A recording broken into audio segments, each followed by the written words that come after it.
যদি তুমি এই ভিডিও এজন্য খুলেছ যে তুমি রাতের শেষ প্রহরে সিজদাতে পড়ে একই কথা, একই হাজত, একই দোয়া বারবার বলো, আর তোমার মনের মধ্যে কোথাও একটা প্রশ্ন জাগে যে আমি কি ঠিক করছি, তো তুমি একদম সঠিক জায়গায় এসেছ। কেননা আজ আমি যা তোমাকে বলবো সেটা শুধুমাত্র একটা ভিডিও নয়, এটা এই প্রশ্নের জবাব যা হয়তো তুমি কখনো কাউকে বলনি। আর শেষে আমি তোমাকে এমন একটা হাদিস শোনাবো যেটা শুনে তুমি প্রথমবার বুঝতে পারবে যে মুহূর্তে তুমি ওই দোয়া করেছিলে ঠিক ওই মুহূর্তেই আসমানের পক্ষ থেকে একটা ধাক্কা আসে, আর সেই আওয়াজ তোমার অপেক্ষা করছে। তাই যদি তুমি সত্যিই জানতে চাও যে আল্লাহ এই ধাক্কা কোন নজরে দেখছে, তো এই ভিডিও শেষ পর্যন্ত দেখো। কেননা মাঝে আমি তোমাকে এমন একটা নবীর কাহিনী শোনাবো যিনি বছর ধরে একই দোয়া চেয়েছেন, আর যখন জবাব আসলো তো সেই জবাব এতটাই অবাক করা ছিল যে আজ পর্যন্ত সব মানুষ সেটাকে মনে করে। একটু কল্পনা করো, ঘরে নিস্তব্ধতা আছে, সবাই ঘুমিয়ে পড়েছে, আর তুমি একা জায়নামাজে বসে রাতের শেষ প্রহরে দাঁড়িয়ে আছো। চোখে ঘুম আছে কিন্তু মনে কিছু অন্য আছে, একটা অস্থিরতা, একটা কষ্ট যা তোমাকে জাগিয়ে রাখে।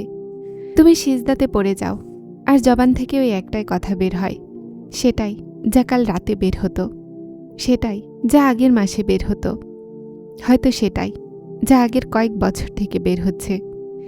আর তারপর হঠাৎ একটা খেয়াল মনে বাজে, কোথাও এমন তো নয় যে আমি আল্লাহকে বিরক্ত করছি? এত চাওয়া কি ঠিক? আল্লাহর কি এটা ভালো লাগে না যে আমি আলাদা আলাদা দোয়া করি? যদি এই খেয়াল কখনো তোমার মনে এসেছে, তো আমি চাই তুমি এক মুহূর্তের জন্য থেমে যাও আর মনোযোগ দিয়ে শোনো। কেননা যেই কথা আমি বলতে যাচ্ছি সেটা হয়তো তোমার পুরো জবানকে বদলে দিবে। নিশানি নম্বর 1, এটা দুর্বলতা নয়, ভালোবাসার জবান। সবচেয়ে প্রথমে কথা মন থেকে বের করে দাও যে ধাক্কা দুর্বলতার আলামত। আল্লাহ তাআলা নিজে বলেছেন, আর তোমার রব বলেছেন, আমাকে ডাকো, আমি তোমাদের দোয়া কবুল করব। লক্ষ্য করো এই আয়াতে আল্লাহ এটা বলেননি যে একবার ডাকো তারপর নীরব হয়ে যাও।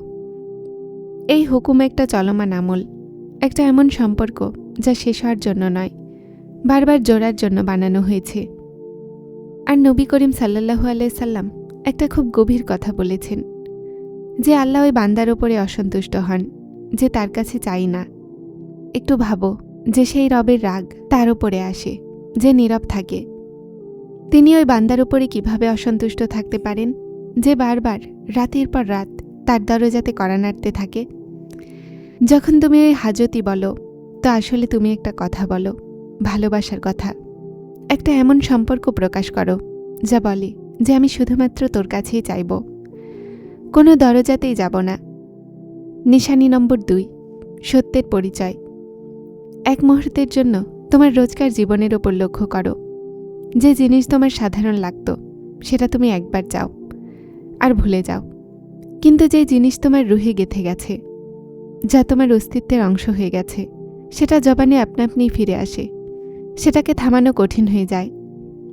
নবী করিম সাল্লাল্লাহু আলাইহি সাল্লাম যখন কোনো গুরুত্বপূর্ণ কথা অথবা দোয়া করতেন তো সেটাকে 3 বার বলতেন।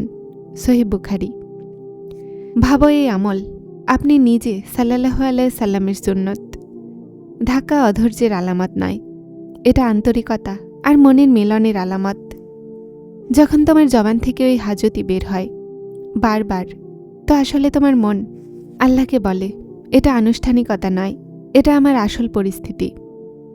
আর এটাই ওই প্রশান্তি যেটাকে আল্লাহ সবচেয়ে বেশি বিশ্বাস করেন। লোক দেখানোর দোয়া নয়, মনের সত্য ডাক।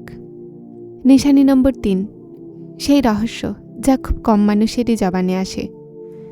এখন আসি ওই কথার দিকে যেটার আমি শুরুতে বলেছিলাম। নবী করিম সাল্লাল্লাহু আলাইহি সাল্লাম একটা খুব সুন্দর নীতি বলেছিলেন।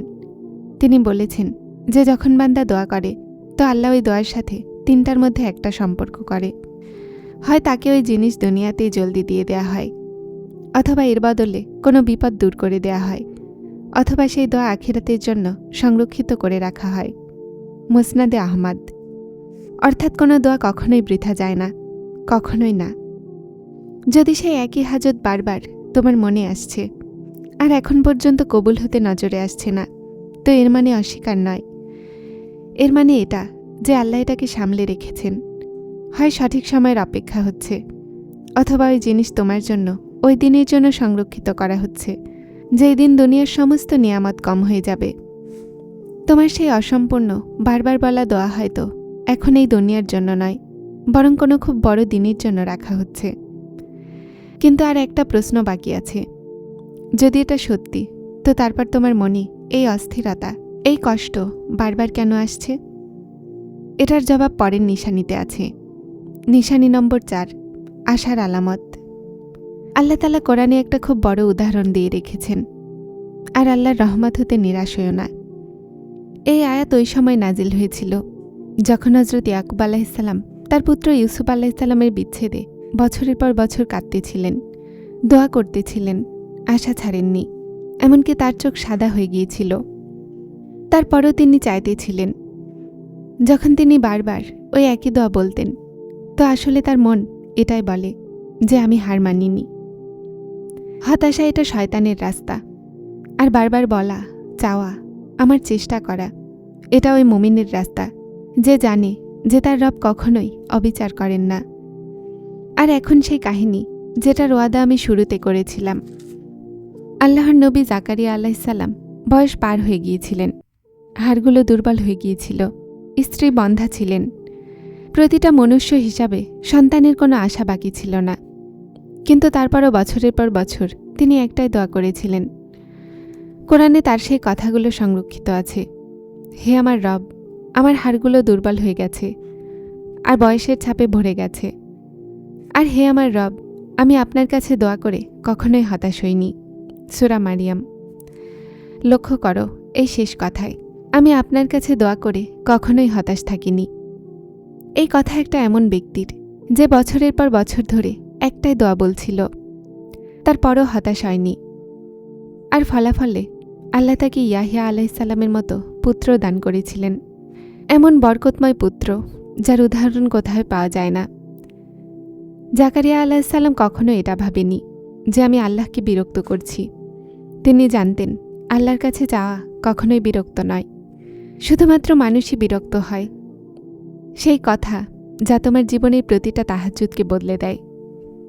নবী করিম সাল্লাল্লাহু আলাইহি সাল্লাম বলেছেন, যখন রাতের শেষ প্রহর বাকি থাকে, আল্লাহ আসমানি দুনিয়াতে আসেন আর নিজে ডাকেন, আছে কেউ যে আমাকে ডাকবে, যেন আমি তার দোয়া কবুল করতে পারি। ঠিক ওই মুহূর্তেই যখন তুমি সিজদাতে পড়ে থাকো, সেই কথাই বলো, ওই মুহূর্তে আসমানের পক্ষ থেকে এই ডাক আসে। তোমার ওই বারবার বলা দোয়া, ওই প্রশ্নের উত্তর যা আল্লাহ নিজে বলছেন। এখন ভাবো, এটা কি শুধুই কাকতালীয় যে তোমার চোখ ঠিক সেই সময়ই খোলে, যে তোমার মন ওই মুহূর্তেই অস্থির হয়? না, এটা কাকতালীয় নয়।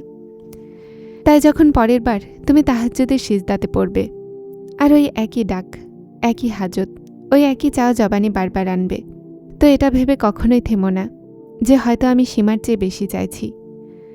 বরং এটা মনে রাখো, এটা সংযোগের নিশানি, এটা প্রশান্তির নিশানি, এটা এই কথার নিশানি যে তোমার মামলা আল্লাহর এখানে সংরক্ষিত আছে। এটা ওই আশার নিশানি যা এখন পর্যন্ত তোমার মনে জীবন্ত আছে। যারা চ্যানেলটিতে নতুন এসেছেন তারা হেদায়েত চ্যানেলটিকে সাবস্ক্রাইব করে আমার সাথে থাকুন এবং অবশ্যই ভিডিওগুলোকে লাইক শেয়ার করবেন। আসসালামু আলাইকুম।